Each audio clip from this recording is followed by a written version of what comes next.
Okay, hi everyone, back with another one of my games here. And I had to put up this one because, well, it's one of the rare moments when our number one player in the game, Mr. Cha-Cha Real Smooth, has graced us with a rapid game. And I am red, so I have a pretty good start here, and he's blue. We have two other players as well. Average rating is quite high. And as you can see, I'm starting to get up there. 23-46 as of this game. And, well, that puts me squarely in the top 90 or perhaps top 80, not really sure at this point. Okay, but let's see what type of opening gets played, and I would like to present you with some analysis for this game, and to show you the difference between the other players and blue, because blue did end up winning this game. Although I think he only got 3 points for it. Okay, and pretty normal opening from me, just trying to give way for the queen to come out and block blue's queen. And yellow goes for a pretty defensive setup, but still leaves room for the queen, so that's nice. And green did not leave any room for the queen. And I thought I would have time for this move, as normally you don't want to play this move until green brings the knight out. Otherwise green can bring the knight to here and create some weaknesses on j3. So once green brings the knight to here, it's usually a little bit better. Of course, you could just bring the knight back, but that would be pretty slow, and I think with yellow and red bringing their queens out, it would be okay. This is quite an interesting move. I've seen this once or twice. Basically, it's blocking my forward advances, so blue could safely bring the knight to here.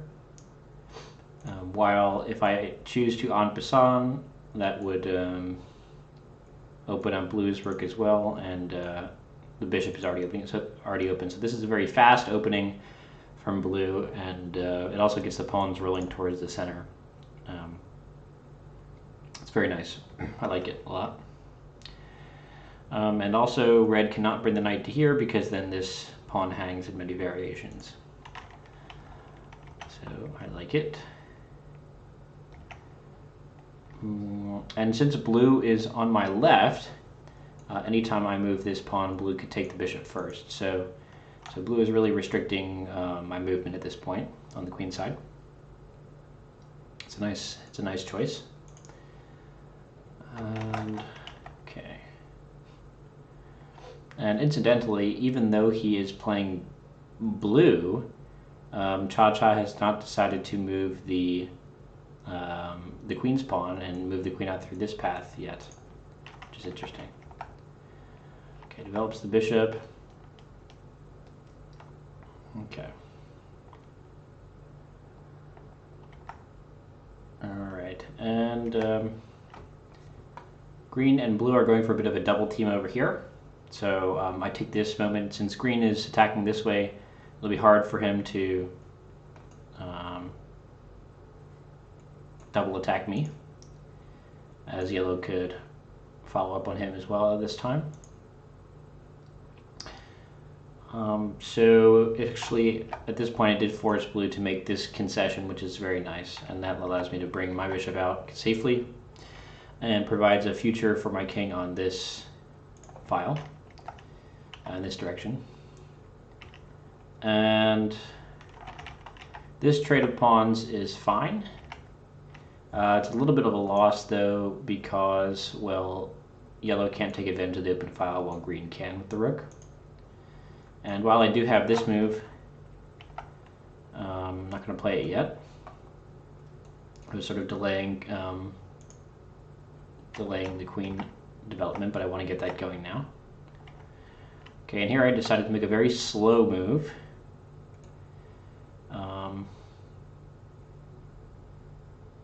And that's because, well, I want to move the queen here.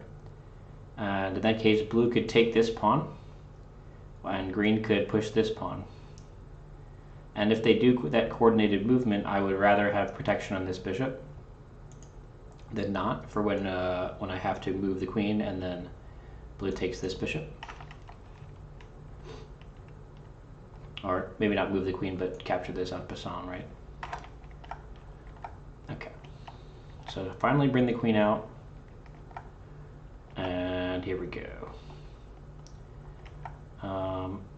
This is a mistake by blue, by green rather. It's not a good time for this because, well, there's already a yellow queen on this diagonal coming, and this pawn is pinned to the rook, so can't really capture with the proper pawn.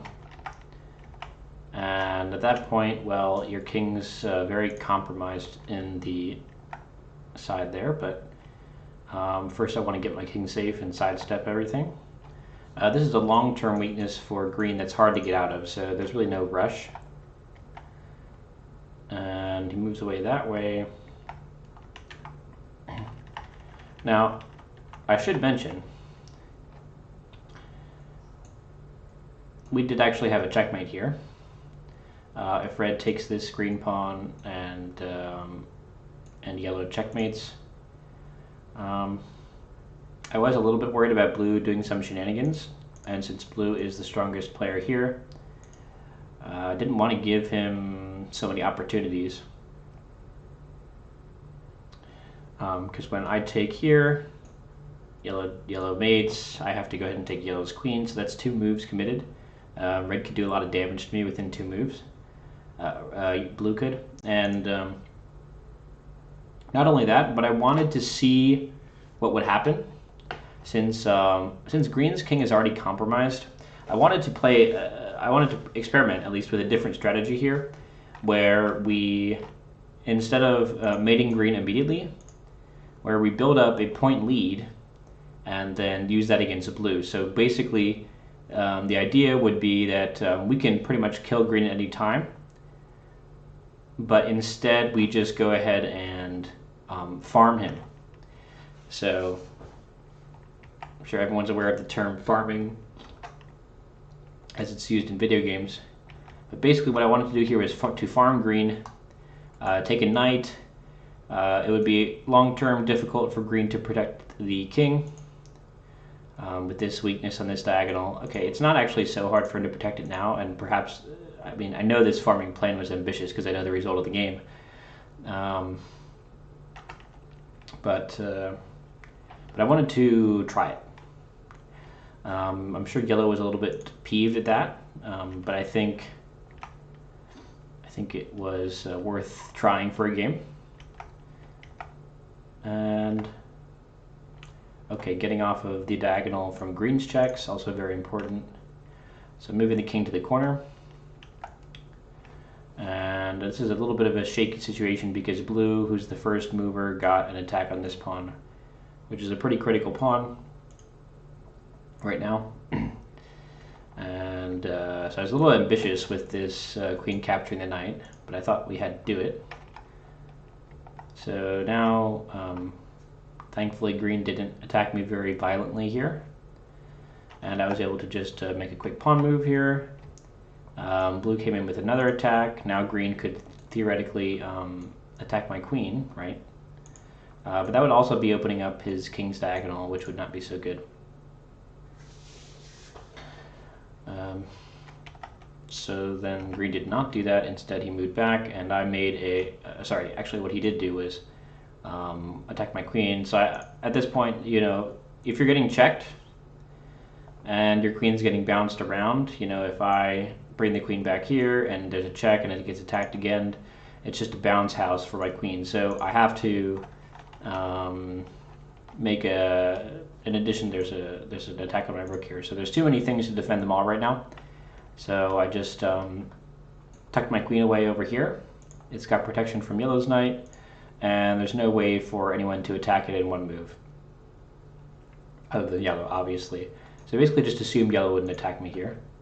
And then there was the check, and yellow decides to put the pressure on blue, which is nice. My queen is attacked, but as the sequence goes, I'm able to capture this knight. Blue dodges because he wants to preserve his queen. And then yellow is able to take this out of the way. And then, well, we get a sequence where I tuck my rook away here. Probably what I should have done is just go here and protect yellow's bishop. I didn't actually see this threat because of the discovery from the pawn, so it's a mistake on my part. But then here came that attack on yellow. And I noticed that blue made both of these pawn moves, so I was thinking about getting frisky and working on dealing with these dark squares, which I think would have been very profitable. But then with the strong attacks coming in on yellow, and the fact that yellow lost a rook already, well, after the game, blue did say he was very happy I decided to trade queens, and I did decide to trade queens here with blue. Obviously he has to trade now because otherwise this bishop hangs, and if he goes ahead and attacks this pawn, there's just going to be more attackers on his bishop, so this bishop would fall. So basically blue decided to trade queens, and then we got a middle game where these two people still have queens, but yellow is also missing a heavy, green's also missing a heavy, so at this point I'm feeling pretty comfortable. Points wise, it's not amazing, right? Points wise, I'm behind. But another benefit of this is since yellow was able to recapture for me there, I got to go back and attack blue here. So that was the benefit that I got out of this. My king is still not completely safe, but I thought getting some attacks in on blue would be very valuable for the endgame. And it turns out that blue decided to take that. And green didn't really have a good follow-up on me. Sorry, green did have a pretty good follow-up, but I decided to ignore it, since as long as this blue's bishop doesn't get into the fray, it can't come back along this diagonal anymore thanks to yellow. I felt that this green check wouldn't do much, and it turns out that it did not do much. Okay, blue traded that bishop to delay this from happening. And, okay, well, I shouldn't say this queen didn't do much, but I'd rather have the rook. Get that out of the way. And I ended up losing a few pawns here, but no big deal. And this queen trade happened as well. And now there's no queens left. My defensive situation is not great because I am low on pawns, but I do have an extra heavy compared to everyone else. And I have two bishops, so I can't really complain. Points wise, I'm dead last, but that happens when you're not trading as much. Okay, but the opponents put up some great resistance here. So first thing was this attack. Then green followed up with, well, green could have followed up on this blue attack by perhaps taking this knight. That would leave yellow open to, I don't know, pushing the pawn or something. If this knight got taken though, I'd probably, well, it depends on what yellow did, but I'd probably just take this pawn. At this point I'm thinking if I have a choice between taking back a green piece and taking back a blue piece, I'd probably just take back a blue piece because I feel a little bit more confident against green in an endgame. That being said, green does have a little bit more material, so I pay attention to that. Green here got his pieces forked.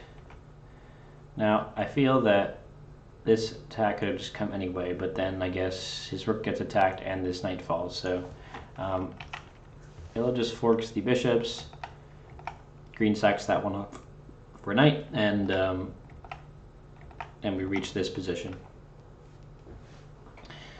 And thanks to this light squared bishop, my king is very safe. Not many checks, not any checks. And so it's time to start moving out a little bit. There's no queens left, so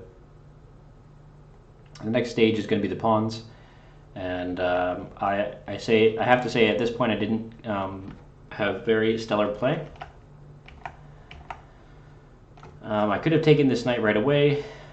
I don't think I decided to take that knight right away. Oh no, I did decide to take it right away. Okay. I didn't decide to take it on the previous move because I'd rather preserve the bishop. Okay, so I did take that knight right away. And then, well, I brought the bishop back to the safest place. Anytime I bring it here, that was the original square, then it could be attacked on the files. This is a little bit better. And now I have to bring the rooks out, which is what I started doing. So the first goal was to get the rook to here to attack on both of these pawns. Of course, yellow getting checked. And I decided instead of doing it right away, I decided I couldn't do it right away since there was a green check coming down here. And so if I move up, blue and green could probably coordinate something on me very successfully. And I didn't want to take that chance, so I decided first double up, and then now blue's rook's attacking the bishop, so get out of the way of that. And now, right, so blue wants to come back and attack along this file, so I decided to just preempt that here and attack blue's rook. And now bring the king up. So now there's no checks on the back rank, and I can go for it. I should have just gone here immediately, probably, because anytime the green rook would take, sorry, now the blue rook and the green rook would just double up on me then. It wouldn't really work. Okay, so what I've done so far is not too bad.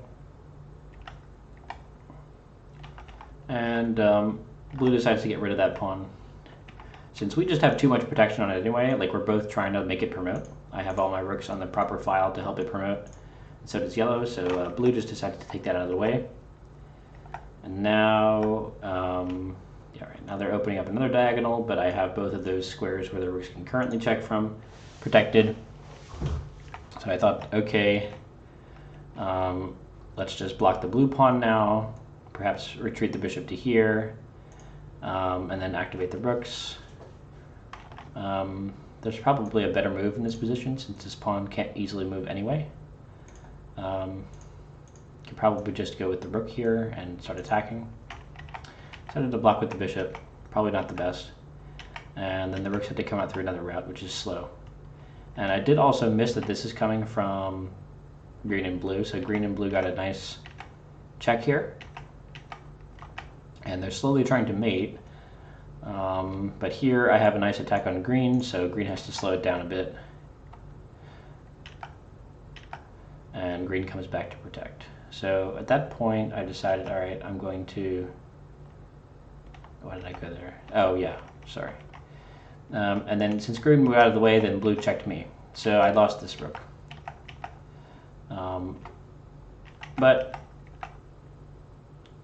And green captured it, hoping that blue would be able to defend, but I defended it ahead of time, so now I was hoping that perhaps blue would try to defend and yellow would take this, but that isn't what happened. Blue gave the check, and then I lost both of my rooks in one fell swoop here. So not optimally played for sure. And then my next move did not reach the server, so I timed out and moved my king. I believe, don't remember exactly what I was going to do. But if you take a look at material, yellow and I have a very strong chance at this point, and if I had not timed out, that would have been great. Still anyone's game because all four kings are still in play, so that's 60 points. In kings that will be had this game, and pawns wise, green's doing very well, and he has the rook to support. and yellow and I have been fragmented significantly. But I do have 2 bishops, and they only have 1 heavy left. Only really 2 pieces to work together. So I think yellow and I might have been able to pull this off. But either way, I think